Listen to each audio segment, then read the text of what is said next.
So rescues this little one. Well, he ain't a little bird. So rescue this bird from my dog cage. He got trapped there. So my dog was trying to get it because, you know, it's a dog's natural thing. Now I'm waiting for it to calm down so I can let him go. He injured his beak, but he's okay. His wings are okay. He's all right.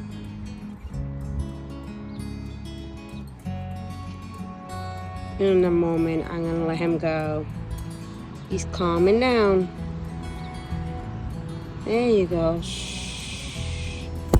Ready? Bye. Don't get trapped again.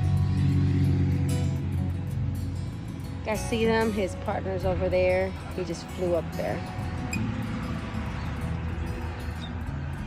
Them birds are here eating all the time. They live here in the backyard.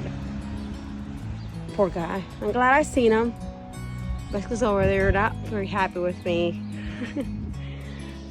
I just couldn't let Biscuit eat that bird. Nope. No way. Oh, look at. He's right over there.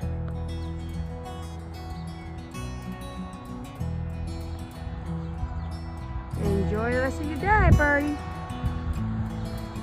See ya.